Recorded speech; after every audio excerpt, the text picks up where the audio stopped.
Dans quelques jours, dans 3 jours exactement, à partir du moment où cet épisode sera publié, on sera le 11 novembre 2024. Le 11 novembre, c'est un jour férié. C'est un jour où on ne travaille pas en France, où tout est fermé. Et dans l'épisode d'aujourd'hui, je vais vous parler de cette date très importante. Qu'est-ce qu'on commémore exactement le 11 novembre ? C'est une journée très importante historiquement parlant et pour en parler, on va donc plonger dans le passé. Salut, salut, salut. Bienvenue dans un nouvel épisode de French Mornings, le podcast. Aujourd'hui, je vous parle de la date importante qu'est le 11 novembre et de son histoire. Avant de commencer, je vous informe que vous pouvez retrouver le PDF de la transcription de cet épisode dans le lien de la description. Je vous encourage vraiment à le télécharger pour approfondir tout ce qu'on va voir ensemble dans cet épisode. Dans le PDF, vous trouverez aussi une liste du vocabulaire et des expressions importantes que j'ai utilisées dans l'épisode et même un quiz de compréhension. Pour comprendre pourquoi le 11 novembre est si important, il faut remonter à la Première Guerre mondiale. Vous le savez sûrement, la Première Guerre mondiale a débuté au début du XXe siècle, en 1914, et elle s'est terminée en 1918. C'est l'une des guerres les plus meurtrières de l'histoire. Des millions de soldats et de civils, un civil c'est quelqu'un qui n'est pas dans l'armée, des millions de soldats et de civils ont été tués pendant cette guerre. En France, 1 400 000 personnes sont mortes et 3 500 000 personnes ont été blessées. Parmi ces blessés, environ 500 000 personnes sont gravement touchées au visage. Ils sont très souvent défigurés, c'est-à-dire qu'on a du mal à reconnaître leur visage d'origine. Ils sont défigurés. On les appelle les gueules cassées. Gueule, c'est un mot d'argot, un mot familier pour dire visage. C'est une guerre qui a été extrêmement traumatisante pour les soldats. Ils ont combattu dans des tranchées qu'ils ont creusées dans la terre. Ils ont vécu au milieu des rats, de la saleté, des maladies et dans l'angoisse, dans la peur permanente de bombardements et d'explosions. Pendant cette Première Guerre mondiale, la France et d'autres pays alliés comme les États-Unis, l'Angleterre, la Belgique, le Canada et d'autres se sont opposés à l'Allemagne, l'Autriche et l'Empire ottoman. En 1918, l'Allemagne commet plusieurs erreurs stratégiques qui lui font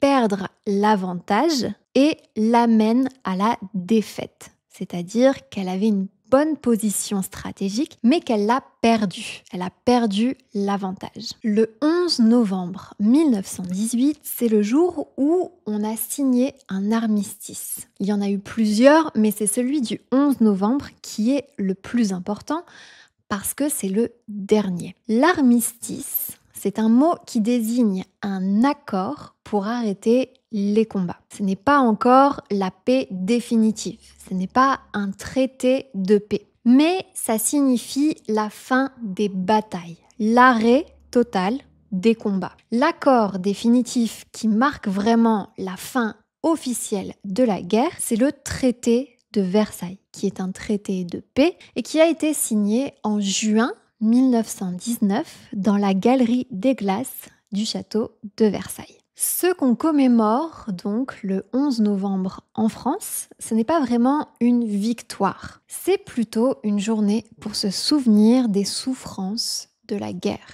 et honorer la mémoire des soldats. Dans chaque ville et village de France, vous allez trouver un monument aux morts. C'est une sorte de statue ou de grand monument, de grandes sculptures où sont gravés les noms des soldats qui sont morts pendant la guerre. C'est souvent très impressionnant et assez émouvant comme monument car les listes de noms sont très longues malheureusement. Tous les 11 novembre en France, les gens se rassemblent autour de ces monuments pour une cérémonie. Il y a souvent des gerbes de fleurs, c'est-à-dire de gros bouquets qu'on pose au sol, un discours du maire et 1 minute de silence. Et c'est à Paris où la cérémonie est la plus importante. Elle se passe sous l'Arc de Triomphe. Vous avez sûrement vu des photos de l'Arc de Triomphe. C'est l'un des monuments les plus importants de Paris. Mais ce que vous ne savez peut-être pas, c'est que sous l'Arc de Triomphe est enterré un soldat. À la fin de la Première Guerre mondiale, plusieurs pays, dont la France et le Royaume-Uni, ont décidé de rendre hommage aux soldats morts au combat, mais qui, malheureusement, n'avaient pas pu être identifiés. On n'avait pas réussi à trouver leur nom, mais on voulait quand même honorer leur mémoire. Beaucoup de familles n'ont pas eu la possibilité de récupérer le corps de leurs proches et de les enterrer et de faire leur deuil. L'idée ici, c'était donc d'honorer ceux qui avaient donné leur vie pour leur pays sans que leur nom ou leur identité soit connue. Et ça permettait aussi aux familles qui n'avaient jamais pu enterrer leurs proches, qui ne les avaient jamais retrouvés, de trouver un lieu symbolique pour se recueillir. Se recueillir, c'est-à-dire quand on va devant la tombe de quelqu'un qui est décédé et qu'on pense à cette personne. En France, la décision de créer une tombe pour celui qu'on appelle maintenant le soldat inconnu a été prise en 1920. On a décidé de choisir un soldat non identifié parmi ceux morts au combat pour représenter tous les autres. Le 10 novembre 1920, 8 cercueils. Un cercueil, c'est un coffre en bois dans lequel on met les personnes décédées. 8 cercueils, donc, contenant des corps de soldats non identifiés, sont rassemblés à Verdun, l'un des champs de bataille les plus meurtriers de la guerre. On a demandé à un jeune soldat qui s'appelle Auguste Tin de désigner lequel des 8 cercueils représenterait le soldat inconnu. Et il a choisi le 6e cercueil, le cercueil numéro 6.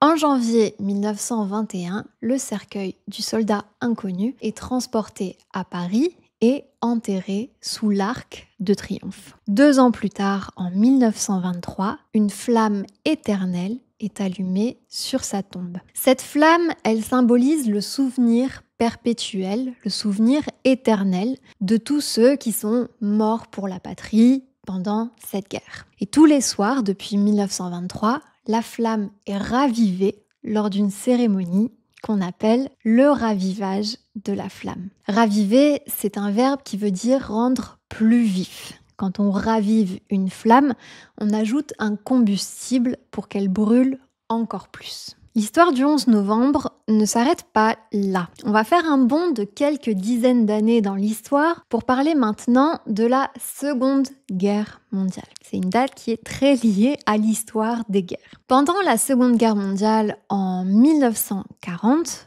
la France était occupée par l'Allemagne nazie. Le régime de Vichy, qui collaborait avec les Allemands, avait interdit toutes les commémorations du 11 novembre, toutes les cérémonies ou les manifestations, puisque cette date, elle évoque la défaite de l'Allemagne pendant la Première Guerre mondiale. Malgré cette interdiction, le 11 novembre 1940, des étudiants et des lycéens parisiens se rassemblent pour commémorer l'armistice de 1918. Environ 3000 personnes ont défilé sur les Champs-Élysées jusqu'à l'Arc de Triomphe en criant « Vive la France » et en chantant la Marseillaise, l'hymne national. Ils ont vraiment pris un gros risque en défiant ouvertement les autorités et la situation a ensuite dégénéré. La situation s'est empirée. Cette manifestation a été réprimée violemment, avec beaucoup de violence, par l'armée allemande et elle a fait une quinzaine de blessés. Le 11 novembre 1940 est ainsi devenu un symbole puissant de la résistance française contre l'occupation nazie. Et cette date, qui était initialement dédiée à la commémoration des soldats morts pendant la Première Guerre mondiale, est désormais aussi associée à la lutte pour la liberté et la résistance contre l'oppression, contre l'ennemi, durant la Seconde Guerre mondiale. Aujourd'hui, le 11 novembre est un jour férié en France, mais ce n'est pas juste un jour de repos. C'est surtout une journée de mémoire, une journée de commémoration. Comme je vous le disais au début de l'épisode, dans toutes les villes, on organise des cérémonies de commémoration et la plus importante se déroule à Paris, à l'Arc de Triomphe. Le président de la République y participe, il y a aussi des anciens combattants, des anciens soldats, des personnalités politiques et même parfois des écoliers qui viennent déposer des fleurs. Et c'est un moment très solennel, très officiel et très sérieux. Cette année, en 2024, par exemple, c'est Emmanuel Macron, l'actuel président, qui va présider, qui va diriger cette cérémonie. Comme tous les présidents avant lui, il va déposer une gerbe de fleurs sur la tombe du soldat inconnu et la flamme va être ravivée pour rappeler que la mémoire ne doit jamais s'éteindre. Le 11 novembre, c'est donc un petit peu plus qu'un jour férié. C'est un jour de réflexion, un jour pour se souvenir de ce que la guerre a coûté à tant de personnes. C'est un rappel que la paix est précieuse et qu'elle doit être préservée. Et c'est d'autant plus important de se le rappeler aujourd'hui quand on voit les horreurs de la guerre en Ukraine et en Palestine. Et j'espère vraiment qu'un jour très proche, ces pays pourront commémorer leur propre 11 novembre. Merci encore une fois d'avoir été au rendez-vous. Dites-moi en commentaire si le 11 novembre est aussi commémoré dans votre pays et de quelle façon. Et encore une fois, je vous recommande vraiment de télécharger le PDF avec la transcription et le vocabulaire de l'épisode pour bien approfondir tout ce qu'on a vu ensemble aujourd'hui. Et je vous dis à très bientôt.